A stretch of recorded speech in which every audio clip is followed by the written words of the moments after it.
You are listening to the Overcome Pornography for Good podcast. Episode 160 is Porn Use Infidelity with Andrea Giles. Welcome to the Overcome Pornography for Good podcast, where we take a research-based, trauma-informed, and results-focused approach to quitting porn. This approach has been revolutionary and changed thousands and thousands of lives. I'm your host, Sarah Brewer. Hey everyone, I'm so excited to share this interview I did with Andrea. Andrea is a really good friend of mine. We've connected through the coaching industry and have, similar circles. So we found each other that way. And she is an amazing coach and has a really incredible life story. I could just listen to her talk forever. She coaches on infidelity and she helps women move past infidelity in their marriages. Now, this conversation is not black and white. You're going to find that this conversation is very generous towards both sides of the party. And we talk about a lot of the nuances. How do we even define infidelity? You're not going to get like a pure yes or no answer. It's not going to be that way. We talk about a lot of different things. And so our goal here is to of course, always be a safe space for people who might be struggling with unwanted porn use, to be a safe space for them to not ostracize people who use pornography, to not, be a voice of shame or unreasoning. And, we do that often in the podcast. You guys know that we dispel a lot of myths around porn and what it means to be porn, but we also want to be a safe space for people who are really, really struggling, like spouses specifically, who might be really struggling with their partner's porn use. And so we try, and I think we do a great job, because Andrea does a great job and really holding space for both sides and talking through the complexities and the nuances. And it'll just be such a fabulous episode. I'm so excited for you to listen to it. I'm so excited for me to be able to send people to this episode over and over again. Please enjoy this interview with Andrea Giles. Hey everyone, welcome to today's podcast episode. We have an awesome guest here. We have Andrea Giles, who is one of my good friends who I just love. She is a coach on infidelity and helps women who are struggling after infidelity. She is brilliant. She is wise. She has 12 freaking kids. And so safe and wise and brilliant. And I just adore her. I'm so excited to introduce you guys to her. Andrea, do you want to say hey? Hello. Thank you, Sarah. I'm so glad to be here. I've been looking forward to it. Thank you. Yeah, me too. Okay. Do you want to add anything? Introduce yourself a little bit. Tell us what you do. Sure. Yeah. So Andrea Giles, I live in Montana. As Sarah mentioned, those 12 freaking kids, I can amen to that. There's so many. But I'm an infidelity coach, as Sarah said. I am in a massive blended family. We have a ton of kids. So six from a previous marriage for me, 5 from my husband. And then we had a very, very big surprise little girl who is almost 2, hence the 12 kids. But yeah, I work primarily with women who are trying to heal after infidelity. I also have a handful of clients who are for lack of a better word here, the betrayer in the situation, the one who, violated the trust in the marriage. I work with a handful of men as well. Anyway, that's a little bit about me. Yeah, she's got a great program. We'll link to it and I'll have you at the end tell us where people can find you. But a really great program for anyone who is struggling with that. Let's start talking infidelity and maybe give us the definition and then talk about porn. Okay. Yeah. So basically there's 2 pieces that need to be present for something to be labeled as infidelity. That said, there's always nuance in every situation, but the 2 big pieces are, 1, a transgression of the agreement, like a violation of the marital agreement of what you both committed to, some kind of violation of that.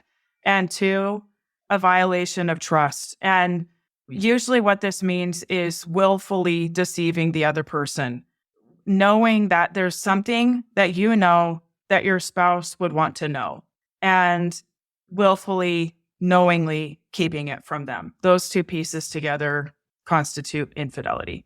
Yeah. And so you mostly, I would assume most of your clients, it's like infidelity with, cheating or Yeah. emotional affairs, other types of affairs. But you had mentioned last time we were together, there's lots of types of infidelity. There's financial, is that Yes. right? Yep. Financial infidelity. There is such a broad range of, lots of different kinds. There's some that involve a third party in a pretty minor way. There's some that very much involve a third party.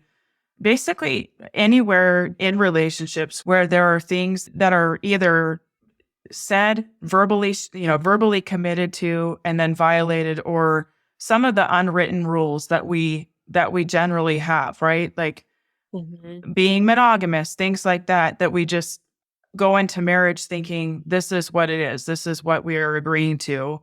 Or we're going to be honest with each other about finances and then find out that that has not been the case, things like that. So there's lots of ways in there that we can be sneaky, that we can deceive, and being able to understand what those things are and that the impact, like really seeing how keeping information from your partner that they would want to know so they could make a decision around, right? So that they can know it and then use their own mind, their own thinking process to decide what they want to do with it. That's piece of why it is infidelity. Okay. Awesome. Okay. So let's talk about porn. Porn use, because that is a question that comes up. Is it cheating? Yeah. Am I cheating on my spouse? Or Such a good question. Such a good question. Yeah. I will say, oh my goodness. Okay. I think it's a little bit of a loaded question because there is so much nuance. There's so much nuance based on the couple, based on their agreements.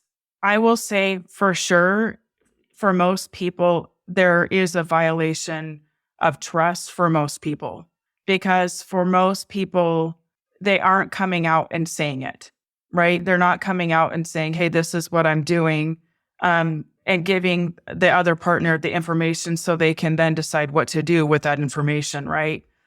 I think it depends a lot on the person and more the impact that it has on how it feels to the person. Something that I have heard before is, okay, he didn't full on have an affair. He didn't go be with another person, but I still feel cheated on, right? I mean, I think for the people listening with those two components around infidelity, I think it really is something to internally go, okay, what was it for me? Right? Like what was there a breach of the marital agreement, and did I willfully deceive? Or for the people who are on the other end of that, go asking the same questions and you determining the truth in that for you. But more important than that is going, how has this impacted me, and dealing with the meaning of it more than is it infidelity or is it cheating or not? Yeah. Well, and so it might, with porn specifically, I'm thinking, sometimes we hear, well, my spouse thinks it's cheating and I don't. This is something that I'm trying to quit, but I'm kind of having a hard time. Sure. And so maybe it doesn't matter. Maybe the answer is it doesn't really quite matter, but who gets to define that if it is infidelity? Because it is feeling betrayed. Yeah. Yeah. I think they both get to define it for themselves, because at the end of the day, we have to live with ourselves. We have to live with the impact we have on other people. And we know ourselves, we know our own minds, we know sometimes eventually we can do the work of learning why we do the things that we do. Sometimes in the moment, we don't really understand, right? We're just kind of going along with what feels good in the moment. That happens all the time, right? But hopefully there's a point, at the point that you're bringing up, where both spouses are aware and know that this is happening, where each person can take a hard look at themselves and go, okay, and I'll speak to both pieces here. For the person who's viewing porn, going, is this cheating? It depends on how they determine that will likely determine what follows, perhaps, right? Like what they do with that information. I think it's more about accountability on both sides, like really owning what it is that you're making it mean, owning what it is that, all the pieces of it, telling the truth to yourself So for the person who is viewing porn, if there has been a violation of the agreement, if there has been a deceit, like willfully keeping your partner in the dark, in my opinion, there is an element of infidelity to that. It's in that spectrum, and it is a spectrum. There really is. It's a very wide spectrum, and I think what meaning are you attaching to that? I think is the more important question. Okay, really good. So tell me a little bit, what do you mean by that? So I think that all of us want to see the best in ourselves, right? We want to see ourselves as good and as trustworthy and somebody worth being with and all of that. And if we have this idea in our head, oh my gosh, I cheated or I was unfaithful, there can be so much more shame piled on to that story that is unnecessary. Mm-hmm. Okay, what if the label itself doesn't matter nearly as much as the meaning behind it of like, why did I feel like I needed to hide this? That's actually what matters. The label itself, you and your spouse might come to a different definition. You might come to a different label of what it is. But what is more important to look at is, and what does that mean? Yeah. Why do you think we get so hyper-focused with pornography with that label of infidelity? Like, was it cheating? Was it not? Because it can be something people really hyper-focus on and want the answer to. Yeah, I think basically we're looking at it from two different perspectives, okay? Let's look first at the person who is viewing porn. As you well know, this is what you do. So much shame, so much guilt, so much of the programming that we received about what it means to be somebody who views porn, right? And then you pile on a label like infidelity, and that can just double down on any shame and guilt and feelings of disgust or those kinds of things towards ourselves. And so, of course, we're going to resist that. Like, of course, we're not going to want to be like, yep, I was unfaithful, or it's infidelity, or, whatever we're labeling it. We don't want that. We don't want to slap that onto it, because then comes more things to process, more shame, possibly, right? If we are making it mean that. For the person who is married to the person who's viewing porn, I think for them, they often are in a lot of pain, right? They often feel cheated on. And that's valid. And yes, it's so valid. It's so valid. It's so valid. And so I think for them, they're looking for that label to justify how much pain they're in, right? Like, this hurts so bad, so it must be this. Like, if it's not that, then why does it hurt so bad?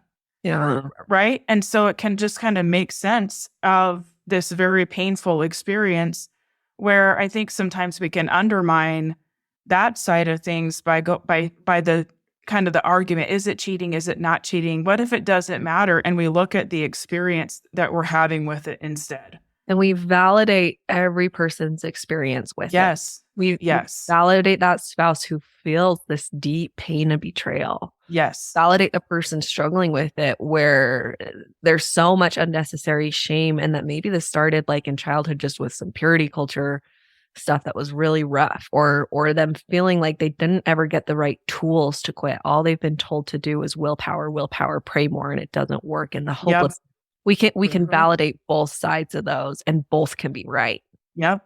Absolutely. Absolutely. So I think that's why we get hung up on that. Yeah. Back to your original question, is because at the end of the day, we all want to feel validated. We want to feel like we're not out of our minds, that we're not bad people, that we're not broken, right? And so sometimes these labels of things that can be useful to define an experience, right? That it can be useful to go, okay, that's what that was.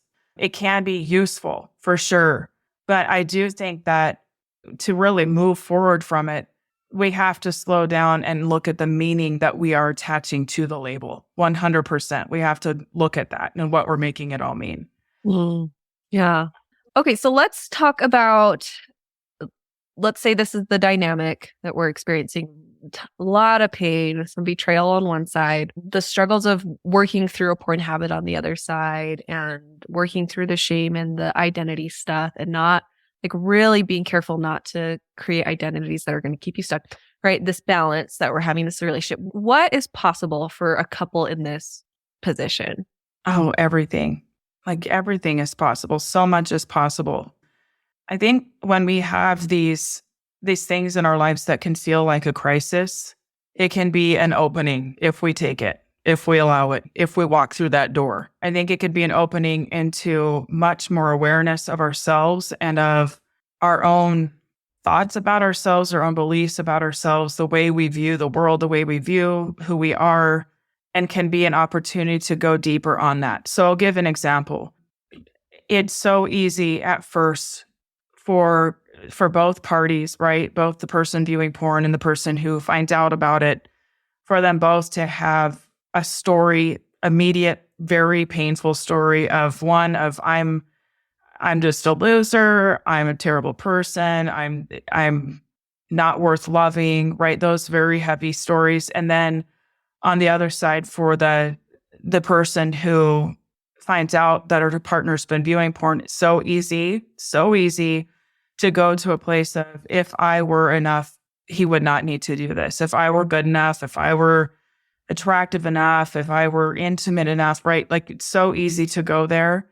And it can feel really absolute. Well, I guess that's just it. I just wasn't enough. And if I were, then this, right? And when we can slow down that dialogue, when we can get out of, first and foremost, getting out of crisis mode, because in crisis mode, those stories are going to be all the way up to a 10, like really loud, really consuming, hard to really see past, hard to see beyond into something a little more objective. But when we can kind of calm our bodies down from the initial overwhelming kind of shock to our systems of new information that we don't know how to process, or in the case of somebody who's viewing porn and their spouse now knows, and that kind of, it's scary, right? To feel exposed, right? But when we can move past that, this is the biggest opportunity to really get an objective view of so much that up until this point we maybe have just buried and tucked away. Yeah, it brings stuff up, not just like the porn or the porn disclosure, but a lot of the relationship dynamics that, yes, until now we've kind of been able to just kind of skirt by or not Yep. really. Yeah, and and I want to talk about this because I think we were saying right before the call, we're conditioned, especially, well, maybe not especially women, but a lot of women too, we're conditioned that porn, that ruins. Yes. That's going to ruin your marriage. Yes. There's no coming back. Right. So heavy, right? Very. So heavy. And I just don't agree with it. I don't agree with it. I mean, I work with women whose spouses have had sometimes years-long affairs, right? And I've seen it with my own eyes of these couples who come out way stronger than they ever were before, way happier, right? Because they know themselves more. They know who they are. They see the areas in themselves, like you said, how easy it is to just kind of tuck things away and sweep things away in relationship patterns and just kind of carry on as usual. Yeah. And the opportunity is there to go, wait a minute, what are the patterns? How have I participated? How have we helped create this pattern? And what do we want to do with it? I will say it begins with working with ourselves first, right? Like there's personal work that needs to be done so that we can bring both of our strength into really creating something together that we're both really proud of. Yeah, independent healing so that we can come together interdependently. Yes, exactly. Exactly. Mm-hmm. Which is why I do often say, spouses, if you're struggling with this, you deserve help and you deserve healing. And you 100% deserve the resources put towards your own healing, not just the person who's struggling with porn. No. Yeah. It's very easy to just put all the resources towards them. Yes. Yes, for sure. And, part of my experience in life was in my first marriage. I was married for 16 years and there was porn, and then it led to physical encounters and there were all kinds of things. There were addiction issues. There was a lot there. And I remember so much focus going on him and on what he needed, and often felt like I kind of had to fend for myself. Like, just had to be strong and, keep it together for the kids, because dad's struggling. And I know that loneliness. I know that burden, like, of what about me? What about me? Right? The church community really rallied around him. And then it did get better. There was some support, but yeah, like, both parties need support and validation for sure. Both sides, and really, I will say both sides, like, to really come out and create something amazing. It does take both people being willing to be vulnerable enough to look at themselves. Yeah. And so back to what you were saying, yes, there's so much that is possible and like a beautiful relationship that's possible here. And we say that too, that you don't have to stay with him. Nope. And Nope. there is no like expectation that you even have to give him a chance if you don't want. Nope. Not at all. Not at all. I agree completely. And I think it's a very personal decision. I mean, I left my first marriage, right? I left it. And for me, and how I coach people around this is, first of all, we get to just choose. We don't have to justify it to anybody, right? We can have an inner knowing of what is a safe environment for us. I think it's this inner knowing of, is this a place where I can grow? Like, growing is very different than pushing ourselves to grow in a environment that is not a safe environment to grow. And I think that there are some things to look for there. There's some things to see that can help us to identify, is this a safe environment even for me to, like, I know there's things that I want to look at. I know there's areas I want to grow in, but is this a safe, wise move for me to be here? Yeah. What would you look for? I mean, I'm assuming like abusive tendencies. Yeah. Yeah. Not just physical, but no. Yeah. Abuse of various forms. A big one is if you're with somebody who seems unable to feel empathy, like, to really feel empathy, that can be a long, long haul, because empathy, it's something that really needs to be in any good relationship. The ability to really sit with somebody else's feelings and not take them on, right? Like, I'm not going to make your feelings my feelings, but I can sit with you and be with you as you experience what you're experiencing, right? And sometimes after we find out these things about our partners, right, at first it can be pretty traumatizing. It can feel very traumatizing. And if there's not empathy, if there's not like remorse just for the position we've put our partners in, of this painful information that they now need to sort through, it can be tricky to really go deep enough to build the kind of relationship that is thriving, right? yeah. So those are some of the things out the gate. I will say, when that crisis mode is there really does need to be just compassion and empathy and kindness and some remorse of going, yeah, my actions have impacted this person. Yeah. Right? Like, whether I meant to or not, like, most of us don't go out trying to hurt other people, right? Most of us don't do that. But looking at the impact of our choices on somebody else, and then just being able to have compassion, empathy, is really, really important to the long-term ability for this relationship to be able to be healed in a sustainable way. Yeah, really good. This is something I talked about recently, but I just want to mention again. There's a difference between, like, we're shame-free, or we're not working from shame, and it's healthy to have guilt, and it's healthy to have some remorse and those things. And so Yes. just making sure that I'm throwing that in there. Yeah, for sure. I mean, I think, shame, the problem with shame is that I think it's kind of an empathy killer, because we're very much focused on ourselves when we are in a shame spiral, right? We're very much just feeling our own intense emotions. And so it's pretty hard to sit with somebody else in theirs. Yeah. If we're really in it, right? Yeah. Guilt, I think, can be a pretty useful emotion when used well, right? We can certainly use any emotion against ourselves, but I think guilt is one that can be useful to just be an indicator of who do I want to be? And are my actions in alignment with that?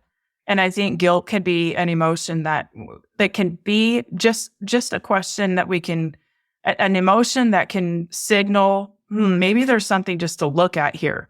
Sometimes our answer will be, I actually am completely fine with what I'm doing, but I needed to slow down and check in to make sure. That sometimes is the answer.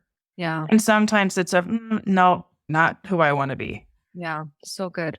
Okay. So tell us, what are the steps? How do we create this really deep, beautiful, loving relationship with someone after infidelity? Yeah. So step one is all about getting through that crisis, right? Like really, it's something I teach my clients inside my program is it's a very simple little method, the 3 C's. The first one is to calm the crisis. Like we're not going to get anywhere when we are in crisis mode. Our brain, I'm sure you've taught this a ton, right? Our brain is like not able to really go to a place of thinking objectively, to really open up to the big picture, right? We're just in crisis mode. An analogy of this is like hanging out in a dark, dingy basement. Everything's dark. Everything's kind of cold, cement floor. It's all scary. The walls are like, it feels like the walls are caving in, right? Like from the scary murder shows. Like yes, yes, totally. Yes, exactly. And that is like step one, where a lot of people are, right? When they first find out or when it's first revealed, both people can feel very highly triggered, not just the person who found out about the porn use. There's this thing that happens when it is revealed where it's like, oh my gosh, I can't, this piece is now integrated into this other part of my life.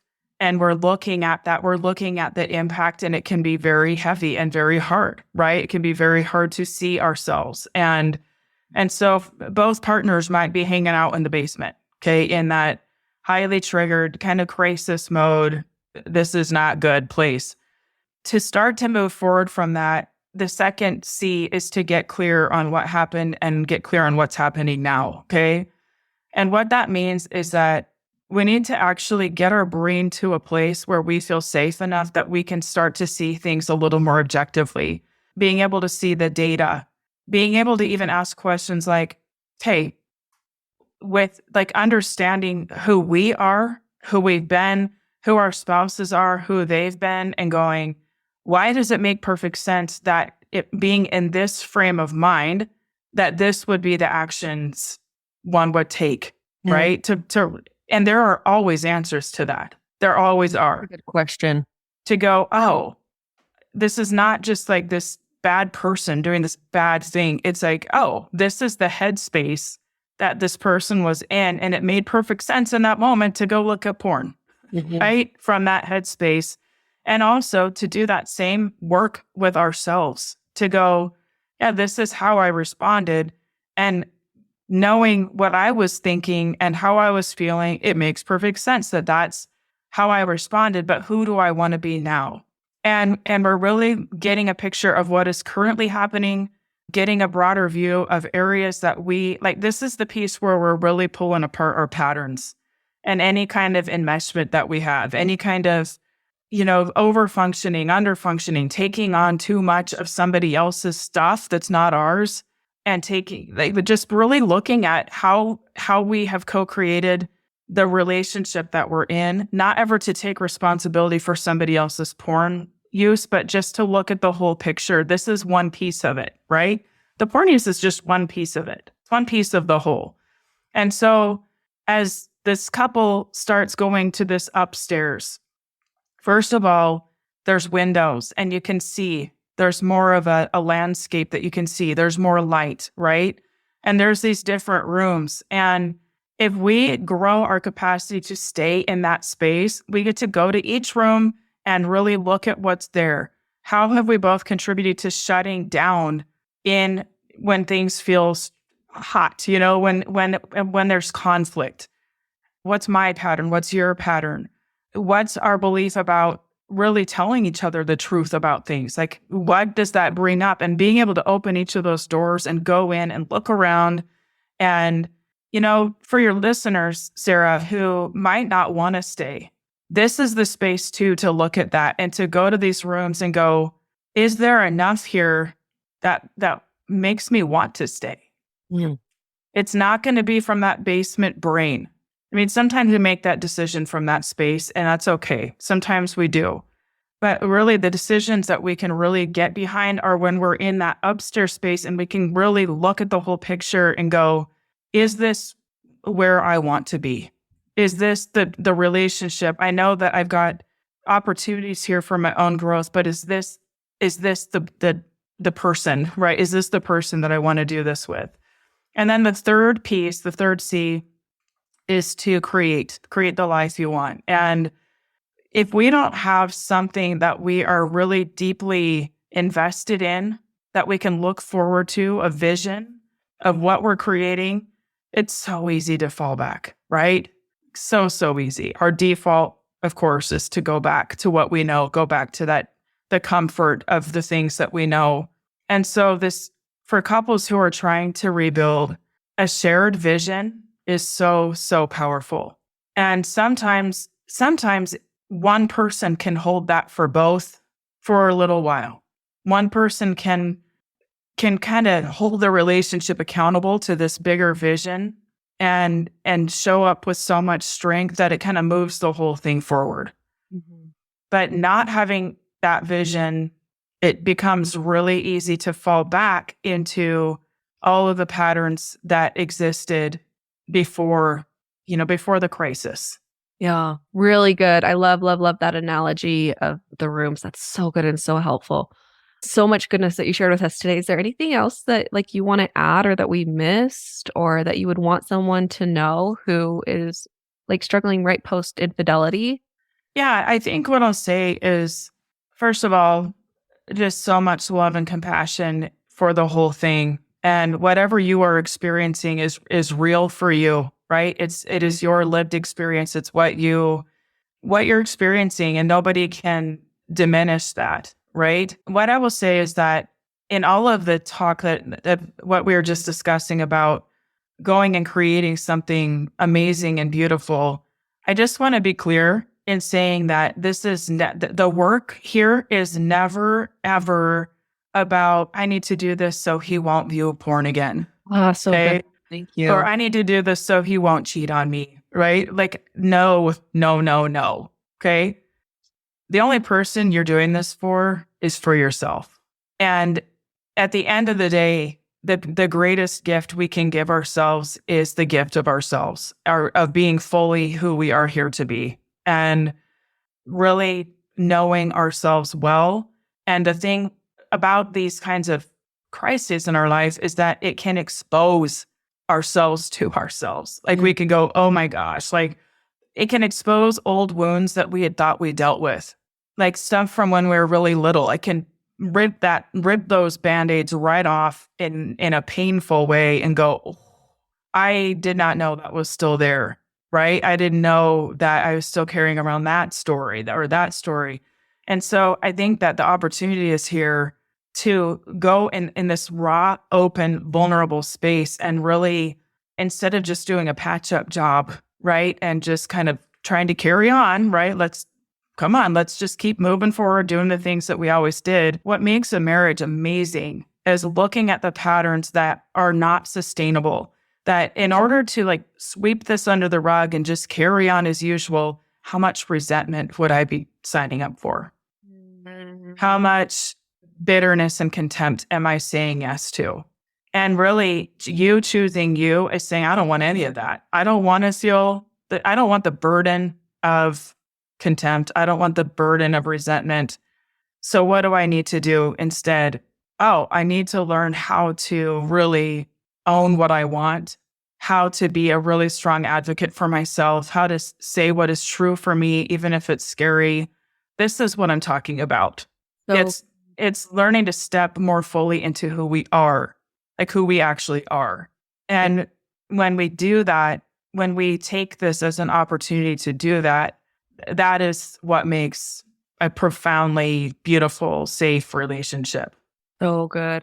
I want to throw in there, it's just coming to me, is sometimes I think spouses or wives will maybe, like with the porn discussion, they'll hesitate to say something or talk about how they don't want it, or they don't want it to be a normal part of their relationship or their spouse. They're scared to say that because they think, oh, it's just normal and every guy needs this. Mm-hmm. That's not true. Mm-mm. Not true at all. It's not true at all. Yeah. And I think that some of the messaging of the world, right, that we live in, that it's just like we need to just kind of suck it up and deal with it. Yeah.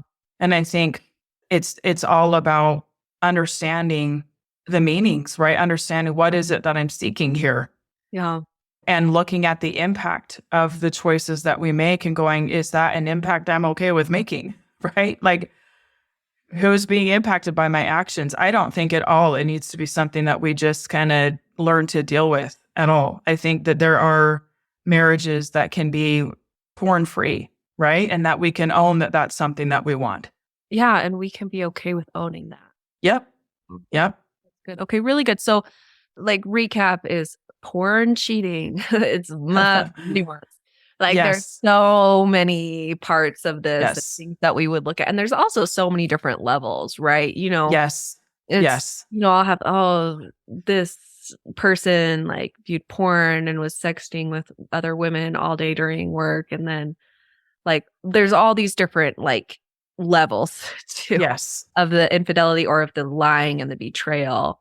And then there's, he's trying to quit. It's something he's kind of struggled with on and off as a buffer. It's just so different. It can mean different things. It's not a yes or no, black or white, but giving yourself permission to honor whatever you're feeling. Mm-hmm. And that if we do come to that, like, we don't need to focus so much on the label as we do the how did you say it before? Like the meaning, like the meaning that we're attaching to the label. Yeah.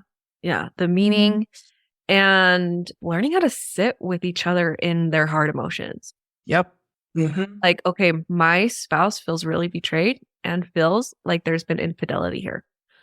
Am I emotionally mature enough to sit with that instead of getting defensive and Yes. pushing back?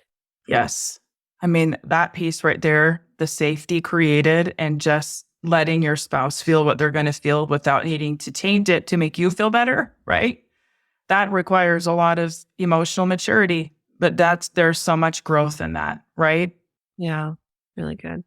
Awesome. Can I add one more quick thing? Something to just think about is, it's something I get asked a lot is, well, how do we rebuild trust after it's broken? How do I know if he's trustworthy? How do I know this and that? And one of the things that I really believe is that sometimes our actions are we can point to actions like viewing porn and being deceitful about it, or when it's not part of the agreement, or of course, and with my clients, like involving a third party, that kind of thing.